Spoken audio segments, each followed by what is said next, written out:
You've always had a really great way of identifying with your players. And I got to point it out, you turned 70 in August. How are you continuing to keep up with us? RJ, when a lot of people said I was too old to come back and coach, and I got that. I understood, because there's a lot of 69-year-olds that probably couldn't be coaching right now, so I get it. But they said I couldn't coach because there's a communication gap and a generation gap, and they kept talking about the generation gap. And what I've learned is it's not about the generations. It's about communications. And I came back because I love the guys. I came back because I want to be in their lives and mentor them. And I just had a staff meeting a few minutes ago and talked to our staff about our jobs are to help these guys through all the tough times. We got COVID. We got social injustice.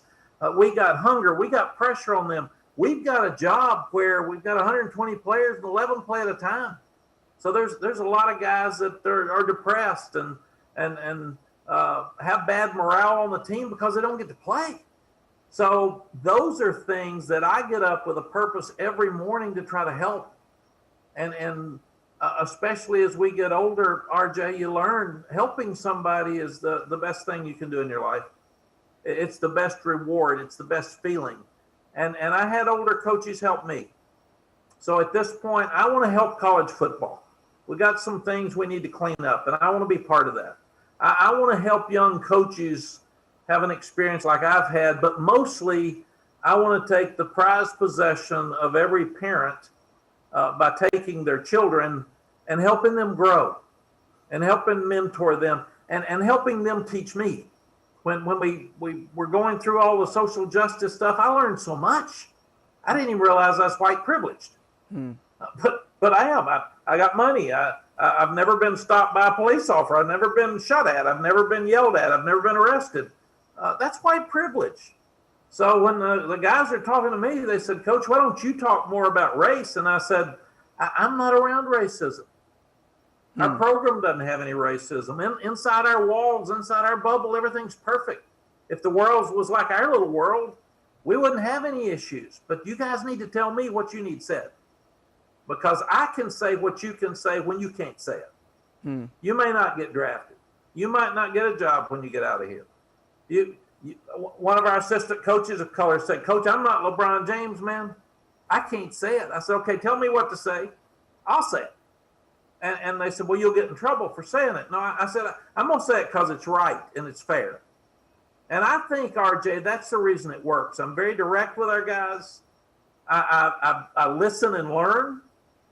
I have a purpose every morning, and I'm loving what I do. And so many coaches right now are miserable across the country because they're worried about getting fired, and they're worried about getting beaten.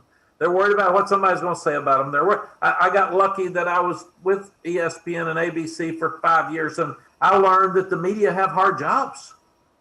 You got to figure out something that people don't know that you can talk to them about. And that doesn't mean you're trying to get me fired. It doesn't mean you're after me. You're trying to get somebody to listen to what you say. So I'm in a much better place right now than I've ever been in coaching.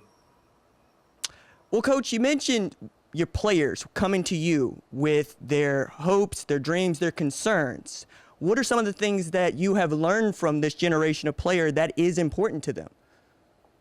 Well, I learned that a person of color might be afraid to let their children drive a car, which is awful. I mean, it's unheard of. I learned that when I go in a store and a person of color goes in the store, that they might watch them because they're afraid they're going to steal something. They're not going to watch me because I'm white. I've learned when I go to dinner with a friend, and it happens to be a black friend, that they're going to hand me the check, and they're not going to hand the check to the black person because they don't think they have money. I love what Emmanuel Acho's doing with his podcast. And I've learned by listening to Emmanuel about, he used to say, he went to St. Mark's and people would come up to him and say, you talk good for a black guy. And they were trying to be nice and positive. So I've learned that, RJ, all of us need to be more sensitive, and we need to embrace people's differences. So I've learned to do that. Even if you're telling me something you believe in that's totally opposite than what I believe, that's okay. Maybe I can learn from you. Maybe I disagree with you, but that's okay too. And I'm also learning that I'm learning to have more fun. I didn't have enough fun when I was here before at North Carolina. I didn't have enough fun at Texas. I was always wanting to win the national championship. I still want to do all those things, but I want to have fun doing it. And I think it's a lot better. When we played SC in the national championship, I had a mom call me and say, "You don't have enough fun on the sideline." And I said, "Mom, I'm working. I'm busy." And she said, "Yeah, but Pete Carroll's working too, but he smiles and he laughs." So if I was going to have my son play for somebody, I would want to have my son play for Pete Carroll because he laughs and has more fun than you do. And it really got my attention. And then I went back in my hole at Texas and I worked really hard and I did the best I could do, but I never enjoyed myself. And right now I'm enjoying the game. I'm enjoying our coaches, and I'm really enjoying our young people. I look forward to seeing them every morning, and they pick me up, and they're making me younger than I've ever felt.